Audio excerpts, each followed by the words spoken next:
Hi, Amber here. Today I have a tutorial for you for the Sea Dragon shawl and also collar design. Join me in this quick tutorial. I'll share some of my tips and hints for knitting your Sea Dragon shawl and collar and also demonstrate Intarsia technique used for the I-cord and the German short rows. I'll use the collar to show you the process for knitting this. The shawl is the same, you'll just end up working more of the segments. I call this section here the wedges and these sections here the spine. You can see that they add that spine shape. You'll work increasing wedges until the center point, which is here on this, and then decreasing wedges. And that means that you'll be able to knit as few or many wedges as you like. You'll start here. So when the work is facing the right side and you'll be working with the I-cord on the right side and working back and forth. Both the spine and the wedges are shaped using short rows, German short rows, which are quite simple, and I'm going to show you in this tutorial how to work those. And the I-cord is worked at the same time, so it's an Intarsia technique. It's quite straightforward. If these techniques are new to you, it might take a little bit to get used to at first, but after a few wedges, you'll be fine. And I promise you, this is very potato chip knitting. You just want to keep knitting those cute little wedges. It's such a great stash buster. I find myself just wanting to knit more and more of these. So make them unique and whatever kind of dragon you want to make. Something that I found useful to keep track while I was knitting my shawls and collars is that along the top edge here, you'll find that there's 8 garter ridges per wedge, and that's really helpful for keeping track of rows. Down the bottom, where you're working more short rows, you'll have a lot more of the garter ridges down the bottom edge, but the top edge will always maintain the 8 ridges. So on the increasing side, these are the first six increase rows. Then the 7th garter ridge is where you'll work the short rows, and then the final 8th garter ridge. When you get to the decrease section, it's the opposite. You'll work the first garter ridge, then the second one will be where the short rows are formed, and then another 6 following that. So yeah, I just found that useful for keeping track. When I forgot which row I was up to, I could count those garter ridges. Each garter ridge is equivalent to 2 rows. Okay, let's get started. I've cast on with my contrast colour, which is the colour I want the spines to be. And with this, I'll use the purple for my wedge colour, the main colour. I've cast on and worked rows 1 and 2. So row 2 has the increase and then purl 4 stitches, and then the instruction is to turn work. So I will turn the work to work on the right side. And then row 3 starts with SR, which is the abbreviation for short row, and the steps for the short rows are written out. So it says slip 1 stitch purlwise. I bring the yarn to the front first for this and slip the stitch purlwise. Then step 2 is bring the yarn over to the back of the work, forming a double stitch, which is 2 legs on that stitch connected by that bringing the yarn over. So we treat that as a single stitch. Now I'll continue as instructed in the pattern, which is row 3, knit to the end.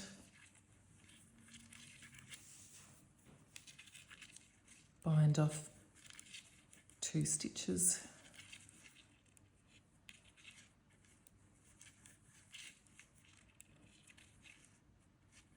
Then purl. And when we get to that double stitch, we'll just purl it together as one.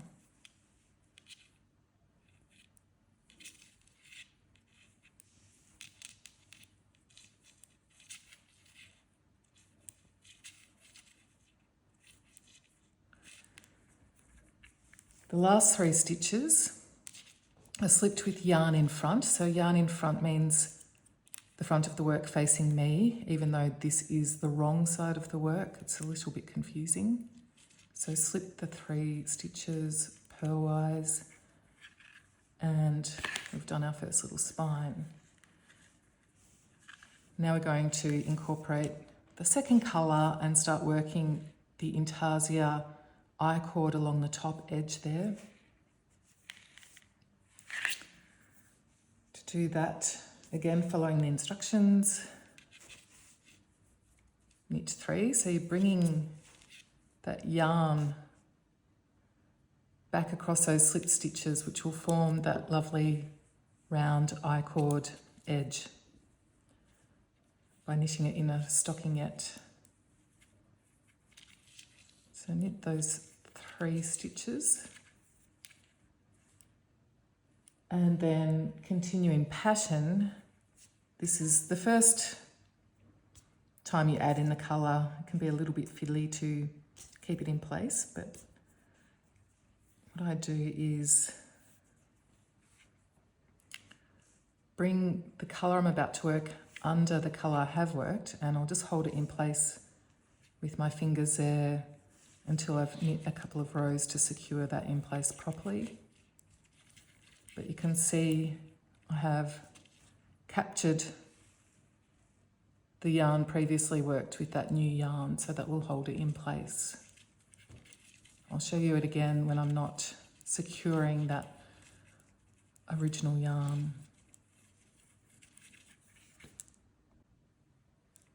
So at the end of that row 6, wrong side row, just pull everything to keep it tight and in order. I slipped those last 3 stitches, and I'll turn the work to work the next right side row. And I'll be starting that with the contrast colour. So I want to bring that under the yarn I just worked to trap it on the back. So twist that around, work the 3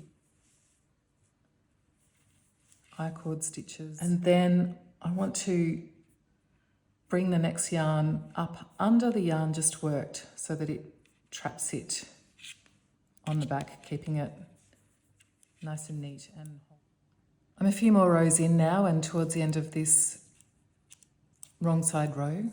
So knit the final stitch before the colour change, bring the yarn to the front of the work and slip those 3 stitches.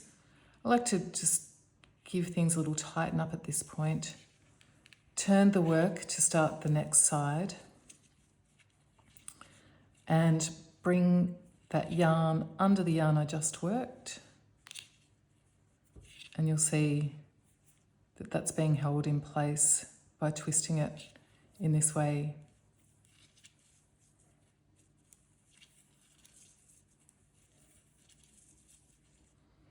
So come to the next colour.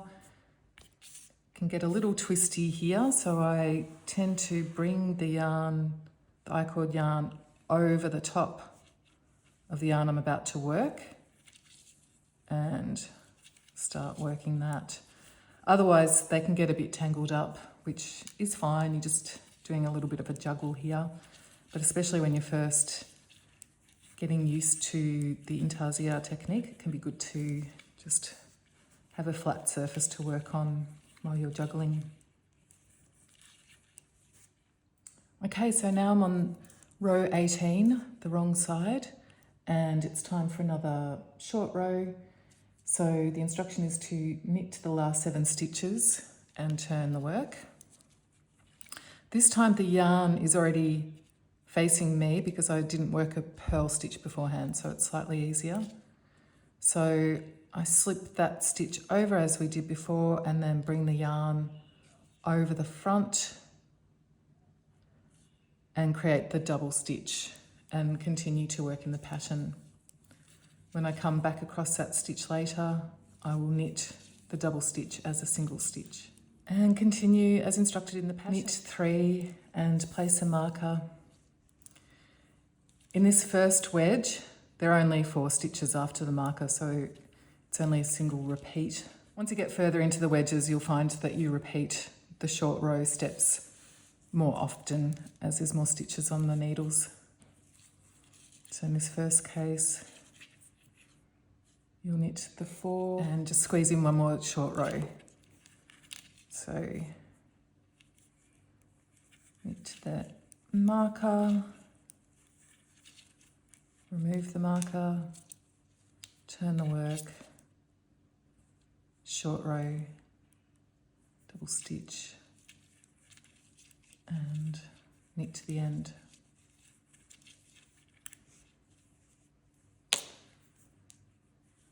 And for the final wrong side row, you'll just knit and knit those, you'll knit and knit those double stitches together along the way.